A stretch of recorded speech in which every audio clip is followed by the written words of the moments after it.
Mes chers amis, nous avons parlé l'autre jour des nombreuses raisons pour lesquelles le jour de Yom HaAtzmaut est un jour de joie, pour lesquelles nous sommes tous extrêmement joyeux d'avoir un accès facile à la terre d'Israël, d'avoir en Israël des conditions de vie beaucoup plus faciles. Les raisons pour lesquelles on est joyeux de tous les miracles qu'il y a eu à cette période-là, où tous les pays arabes étaient déterminés à nous exterminer et où finalement Hachem nous a sauvés. J'aimerais aujourd'hui vous parler du second aspect. Comme on disait l'autre jour, le Rav Auerbach disait que le jour du Yom HaAtzmaut, d'une part, il est très joyeux, d'autre part, il est un petit peu triste. Sa joie est retenue. Et l'autre jour, nous nous demandions, pourquoi être joyeux? Nous comprenons bien. Mais pourquoi une retenue? Pourquoi la joie doit être malgré tout refoulée? Qu'est-ce qui se passe ici? Alors en fait, mes chers amis, vous devez le savoir, ce sont des versets explicites dans la Torah, dans lesquels on nous dit que le peuple juif ne peut habiter en Israël, se maintenir en Israël, que dans la mesure où ils accomplissent la Torah et les mitzvot. La terre d'Israël, c'est une terre sainte. La raison pour laquelle on aime cette terre, c'est parce que c'est une terre sainte, une terre grâce à laquelle on peut s'élever énormément. Mais la condition du peuple juif en Israël est conditionnée justement par le fait qu'on accomplisse la Torah et les mitzvot. Des juifs en Israël qui accomplissent Torah et mitzvot, ça donne un sens particulier au fait d'habiter dans cette terre. Être ici, comme des gens laïcs, malheureusement, ça n'a pas beaucoup de sens. Et j'aimerais m'expliquer en vous racontant une histoire que j'ai entendue de la bouche même du protagoniste, à savoir du Rav Lao. Vous avez tous entendu parler du Rav Lao, Israël Meir Lao. C'était l'ancien grand rabbin d'Israël, le père du grand rabbin d'Israël actuel, Rav David Lao. Et un jour, j'ai entendu de sa propre bouche l'histoire passionnante suivante. Il raconte qu'il y a environ 40-45 ans, alors qu'il n'était pas encore grand rabbin d'Israël, il n'était que rabbin de quartier à Tel Aviv, il y a le téléphone qui a sonné, le Rav s'est empressé de répondre, et il entend dans son téléphone qu'il y a un homme qui s'adresse à lui et qui lui dit « Voilà, bonjour, je suis David Ben Gurion, en personne. Et je voulais te dire, regarde, j'ai un certain nombre de questions existentielles que je me pose lorsque je lis le Tanakh, la Bible. Et toi qui es un rabbin expérimenté, sage, érudit, j'aimerais bien que tu m'aides à comprendre ce qui est écrit dans la Bible, que tu m'apportes des éléments de réponse. » Le Rav Lao raconte, il dit vraiment, je ne savais pas qui est-ce qui était en train de se moquer de moi. Qui est-ce qui était au bout du fil? Est-ce que ce n'était pas un ami qui voulait se moquer de moi? Est-ce que c'était pas... Il dit vraiment, je ne savais pas exactement ce qui se passait. Mais bon, il ne pouvait pas se permettre de le jeter. C'était peut-être Ben Gurion en personne. Ben Gurion lui dit, écoute, et à vrai dire, je devrais moi me déplacer chez toi. Simplement, je suis déjà âgé. J'ai du mal à me déplacer. Est-ce que tu peux, s'il te plaît, avoir l'amabilité, la gentillesse, de te rendre toi chez moi? Il lui dit, regarde, j'habite à Rehov, Keren Kayemet l'Israël, numéro 17, si je me rappelle bien. Et j'aimerais bien qu'on fixe un rendez-vous. C'est possible? Le Rav Lao lui dit, d'accord, avec plaisir, quand vous voulez. Il lui dit, moi demain matin, je suis disponible à 10h. C'est possible pour vous? Et le Rav dit, d'accord, il n'y a pas de problème, avec plaisir. Et voilà, la discussion était terminée. Et le Rav Lao se disait vraiment, je ne sais pas ce qui se passe. Est-ce que je suis dans un rêve? Est-ce que c'est la vérité? Est-ce que ce n'est pas quelqu'un qui imite David Ben Gurion, mais qui l'imiterait vraiment très bien? Qu'est-ce qui se passe ici? Il avait un frère, le Rav Lao, qui travaillait dans le Parlement. Il s'est dit, je vais l'appeler. Lui, il a des contacts avec tout type de personnes, avec le secrétaire même de David Ben Gurion. Et je lui ai demandé qu'il se renseigne. Il appelle son frère, il lui dit, regarde, il y a quelqu'un qui m'a téléphoné. Il s'est présenté comme David Ben Gurion. Il m'a donné rendez-vous demain matin à 10h. J'aimerais savoir si c'est vrai ou pas. Je n'ai pas envie demain de me planter chez David Ben Gurion et qu'il me demande qu'est-ce que je fais là. Son frère lui dit, il n'y a pas de problème, je vais vérifier. Au bout de 10 minutes, le frère rappelle le Rav Israël Meir Lao, et lui dit non, non, c'est vrai, c'est effectivement David Ben Gurion qui t'a appelé. Tu as effectivement rendez-vous avec lui demain à 10 h du matin. Je peux te demander juste un service? Alors le Rav lui dit oui. Il dit j'aimerais bien aller avec toi. Ça va être intéressant cette discussion, j'aimerais aller avec toi. Le Rav lui dit avec plaisir, il n'y a pas de problème. Si ça ne dérange pas Ben Gurion, il n'y a aucun problème. Et voilà, le lendemain matin, à 10 h du matin, le Rav tape à la porte. Et il y a le gardien de Ben Gurion qui lui ouvre la porte. Il lui dit voilà, asseyez-vous ici. Monsieur Ben Gurion va bientôt arriver. Et le Rav raconte en long, en large et en travers. Il dit j'étais assis dans une pièce dans laquelle il y avait une grande bibliothèque. Et en haut de la bibliothèque, je vois tous les livres du Talmud, le chasse, un grand chasse comme ça. Et j'étais curieux. Alors je me suis adressé au gardien et je lui ai dit dites-moi, ça lui arrive quelquefois, monsieur Ben Gurion, de consulter ses livres? Et le gardien, à ma grande surprise, me dit oui, oui, tous les jours, pendant environ 1 heure, il médite ses livres. Il me demande à moi, le gardien, de les lui descendre, parce que ses livres sont assez lourds, ils sont en hauteur. Je les lui descends, pendant 1 heure environ, il lit ce qui est écrit, et ensuite il le remet, il me demande de les remettre en place. Le Rav Laodia, je n'étais pas au courant, que tous les jours, Ben Gurion consacrait tellement de temps pour essayer de comprendre ce qui était écrit dans la Guémara.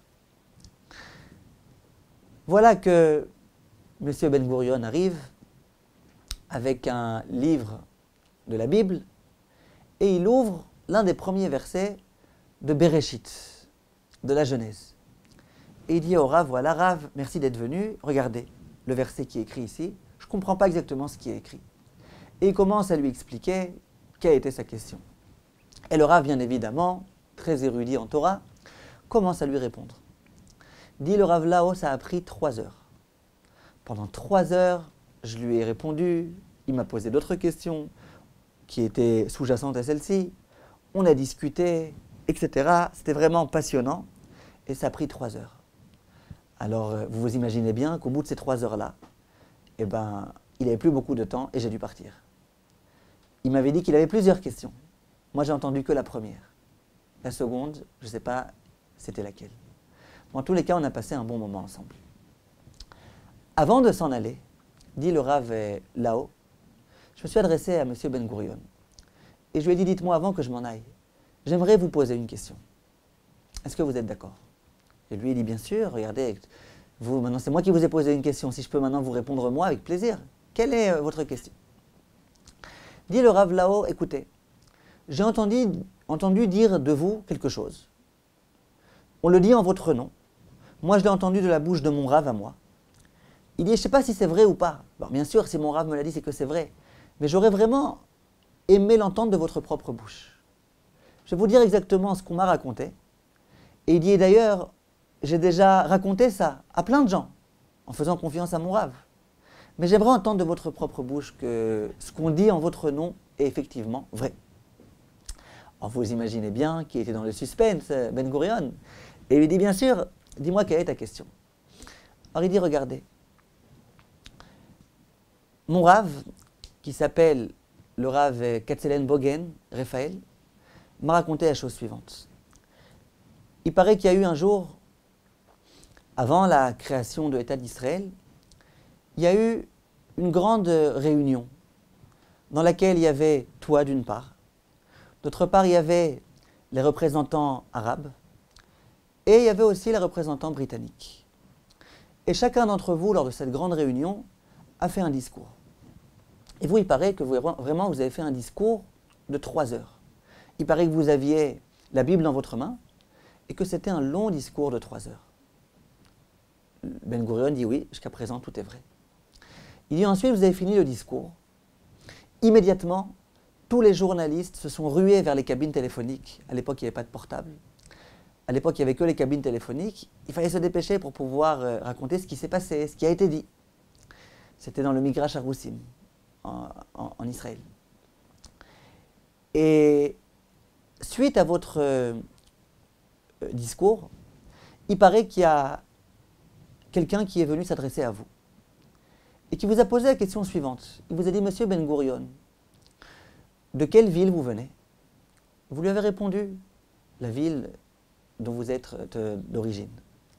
Ensuite, il vous a dit, mais c'est dans quel pays cette ville? Et vous lui avez répondu, c'est en Pologne. Et il vous a dit, ah d'accord, donc vous êtes né en Pologne, c'est bien ça? Vous lui avez répondu, oui. Et celui-là, il a eu le culot de vous dire, alors je ne comprends pas. Vous avez ici des personnes qui sont nées en Israël. Le représentant arabe, il est né en Israël, dans cette Palestine-là. Et le Britannique, lui aussi, il est né ici. Et vous, vous êtes né en Pologne.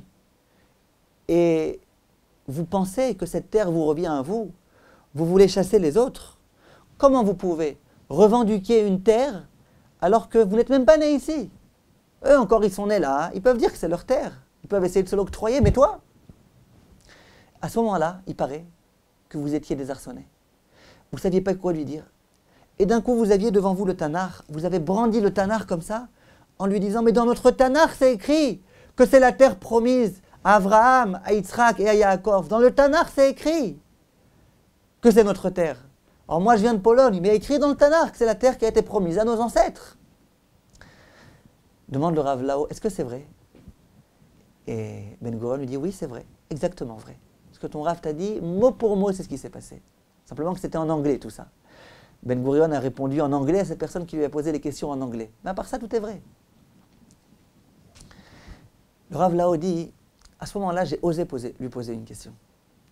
Je lui ai dit, regardez, vous me permettez encore une question? Il a dit oui. Il dit, regardez. Imaginez qu'un jour, quelqu'un vienne me voir à la maison et qu'il me dise, tu sais, cette maison, elle m'appartient à moi. Je lui dis, pardon? Excuse-moi de te demander pardon, j'habite dans cette maison. L'autre, il me dit, oui, tu habites peut-être dans cette maison, mais moi, j'ai un acte de vente, un acte notarié, dans lequel il est écrit explicitement que cette maison m'appartient à moi. Donc, monsieur, soyez gentil, au revoir. Imaginez, monsieur Ben Gurion, qu'effectivement, il y a un acte notarié. Simplement qu'on ait réussi à se rendre compte que dans cet acte notarié, tout est quasiment vrai, sauf la signature des témoins, sauf l'adresse du lieu dans lequel se trouve cette propriété, et sauf encore quelques petits détails. Est-ce que cet acte notarié a une valeur? Et est-ce qu'on pourrait se servir de cet acte notarié pour renvoyer la personne qui se trouvait jusqu'à présent dans cette maison? Dit Ben Gurion, non, on ne peut pas. Soit l'acte notarié est complètement vérité, soit on sait qu'il y a eu des choses qui ont été falsifiées, et donc c'est plus un acte notarié dont on peut se servir, il n'a plus aucune valeur. Dit le Rav Lo, à ce moment-là, je lui ai dit, dites-moi, je vous pose une question. Vous vous servez de la Torah pour amener une preuve que la terre d'Israël appartient effectivement à nos ancêtres, à Abraham, à Yitzhak, à Yaakov, au peuple juif. Si cette Torah, elle est complètement vérité, si tout est vérité dans cette Torah, si tout ce qui est écrit, ça a de la valeur, si le Shabbat, ça a de la valeur, si le Chesed, ça a de la valeur, si les mitzvot qu'on doit accomplir en Israël, ça a de la valeur, alors effectivement, cet acte notarié a une très grande valeur. Et donc vous pouvez vous servir de cet acte pour pouvoir prétendre tout ce que vous prétendez. Mais si jamais, pour vous, le Shabbat, non, on peut faire l'impasse dessus, c'est pas tout à fait vrai, c'est pas divin. Et puis, le respect qu'on doit aux parents, pas forcément, peut-être, ça pourquoi pas. Et lorsqu'il y a écrit qu'il faudra laisser la terre en jachère, ça, non, surtout pas, non, ça on laisse de côté. Alors tu es d'accord que cet acte notarié n'a aucune valeur. Alors comment vous pouvez amener une preuve de cet acte notarié dont vous dites vous-même qu'il n'a aucune valeur? Dit le Rav Lao. Qu'est-ce que vous pensez qu'il a répondu? Ben Gurion. C'était un homme sage, c'était un homme intelligent. À votre avis, qu'est-ce qu'il a répondu? Dit le Rav Lao, il a eu la sagesse de ne rien répondre. Il n'a pas essayé de répondre des réponses qui n'ont aucun sens. Il n'a rien répondu du tout. C'est une histoire réelle, je l'ai entendue, je vous répète, de la bouche du Rav Lao lui-même. Qu'est-ce qui se cache ici? Tout d'abord, le Rav Lao a voulu lui dire, de qui tu te moques? De qui tu te moques? Tu prétends que la Torah, elle t'appartient, tu prétends non. Tu prétends que lorsqu'il y a écrit dans la Torah que cette terre vous appartient, hein, alors c'est que ça c'est vrai, et le reste c'est faux. Il dit le Rav Lao, mais les Arabes, ils vont vous dire, la Torah, non, elle n'est pas vérité, enfin ça dépend. Quand il y a écrit le Shabbat, que le Shabbat, les Juifs doivent le respecter, ça oui. Quand il y a écrit le respect des parents, ça oui. Mais quand il y a écrit que la terre, elle appartient à Abraham, Yitzhak et Yaakov, ça non. Ben oui, puisqu'on peut s'amuser puisqu'on peut zapper, puisqu'on peut décider. Alors toi tu décides ce que tu veux, non, moi je décide autre chose. Mais il y a autre chose qui se cache ici, à mon avis, mes chers amis. Qu'est-ce qui confère à la terre d'Israël toute sa sainteté? Qu'est-ce qui fait que la terre d'Israël est particulière? Qu'est-ce qui fait que le Gaon de Vilna a voulu venir en Israël, comme on le disait le cours précédent? Que le Gaon de Vilna n'aurait jamais eu une grande aspiration à aller en Ouganda, même s'il y avait beaucoup de Juifs qui s'y trouvaient. Comment ça se fait? C'est que c'est écrit dans la Torah. Dans la Torah de Dieu, il y a écrit que la terre d'Israël, c'est une terre qui est chère à ses yeux. C'est une terre qu'Akadosh Baruch Hu contemple sans arrêt. C'est ça qui confère à cette terre, qui lui donne tout son statut tellement particulier. Toutes les vertus extraordinaires, fabuleuses de la terre d'Israël, d'où elles proviennent? Du fait que Hachem ait décidé. Cette terre, c'est une terre particulière. Ça veut dire quoi? Ça veut dire que la terre est particulière parce que c'est écrit dans la Torah. Parce que Hachem l'a décidé. Si jamais on prétend aimer cette terre, on prétend vouloir venir habiter dans cette terre, mais qu'on dit sinon tout le reste de la Torah on le laisse de côté, bon, ça vaut déjà plus rien. Quelle différence entre Israël et la France? La différence, c'est que Hachem a décidé que cette terre serait sacrée. C'est une terre particulière, c'est une terre promise. D'accord? Mais ça, c'est une terre promise parce que Dieu l'a dit. Dieu, il n'a pas parlé que de la terre. Il a parlé de toutes les mitzvot de la Torah. Si jamais, dans ma tête, les autres mitzvot, elles ne valent rien, la preuve, je suis laïque. Et je proclame que la Torah, ça n'a aucune valeur. Alors, si la Torah, ça n'a aucune valeur, alors la terre non plus n'a aucune valeur.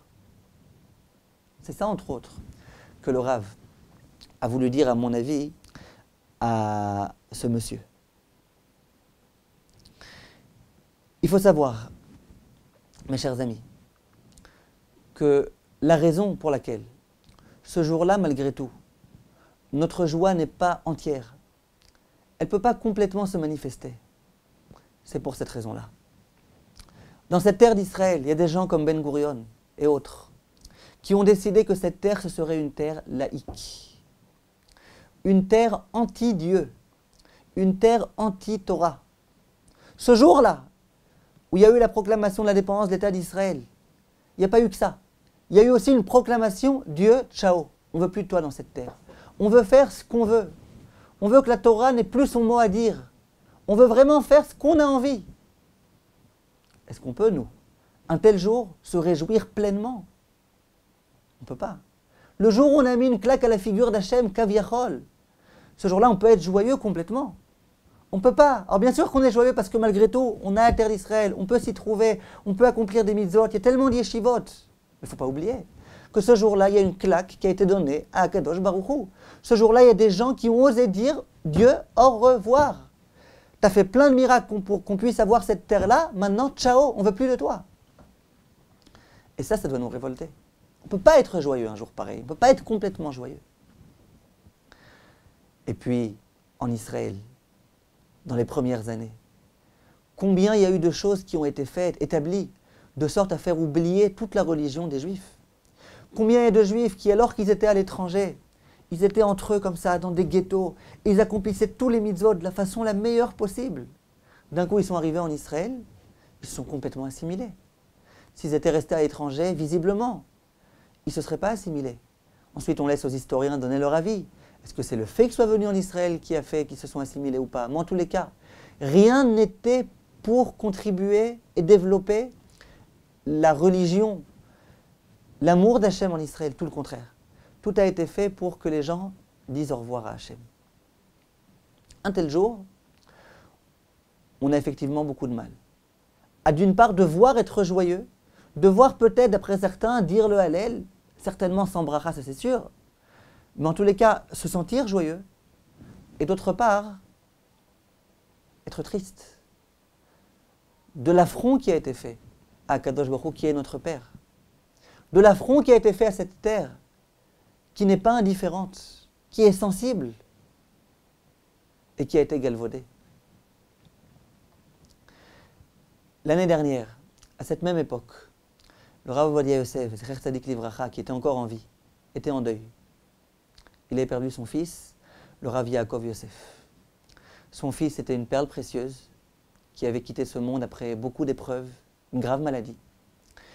Et pendant les 7 jours, alors qu'il était en deuil, il y a beaucoup de rabbanim, bien évidemment, qui sont venus pour le consoler.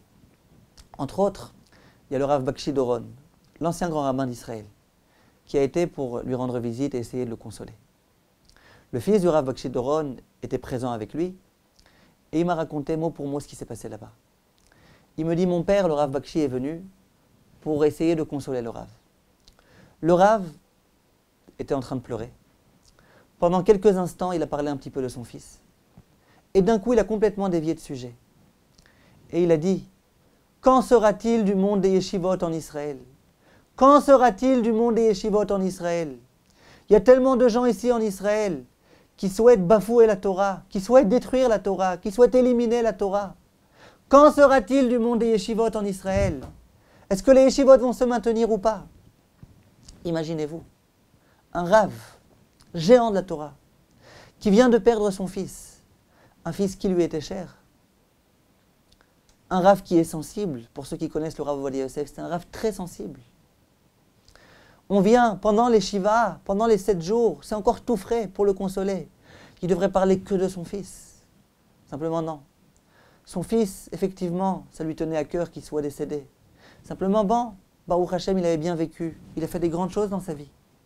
Mais il y avait autre chose qui le perturbait, qui l'affectait pas moins. C'était le devenir du peuple juif en Israël. Quand sera-t-il du monde des yeshivot en Israël? Et ça le perturbait.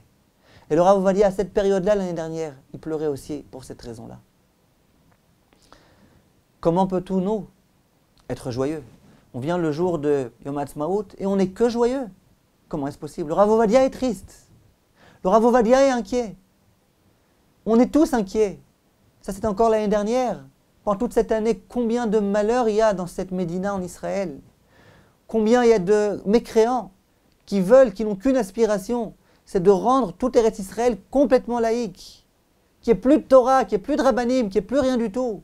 Jour après jour, on entend combien ils souhaitent faire tout ce qu'ils peuvent pour mener la terre d'Israël à bout.